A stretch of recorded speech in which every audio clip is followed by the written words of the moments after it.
In case of death, permanent disability, removal from office, or resignation of the President, the Vice President shall become the President to serve the office.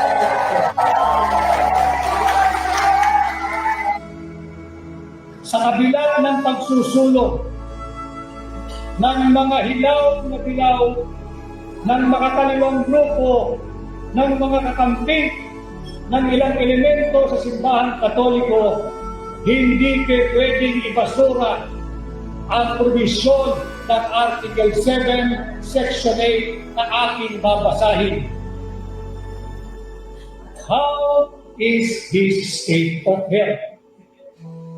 Is he mentally ill and unfit to continue discharging the mandate of the office of the President? Iiwan ko sa inyo ang katanungang yan. Is he mentally and unfit to serve as the Commander-in-Chief? Kaya ko tinatanong yan sa inyo sapagkat sa kabila ng pagsusulong ng mga hilaw na dilaw ng makataliwang grupo ng mga kakampi ng ilang elemento sa simbahang Katoliko, hindi pwedeng ibasura ang probisyon ng Article 7, Section 8 na aking babasahin.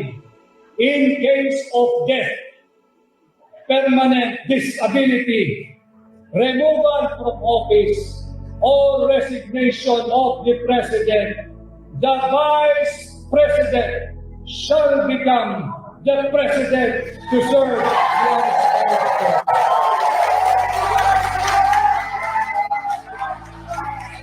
Iiwan ko sa inyo ang mga katanungang iyan at iiwan ko sa inyo ang mga probisyong yan ng ating saligang batas upang huwag tayong pumayag na yurakan, tapakan, ibasura at sunugin ng mga grupong ito ang ating saligang batas. And this, ladies and gentlemen, is how I view from where I sit our current national situation. Maraming salamat at magandang hapon po sa ating mga.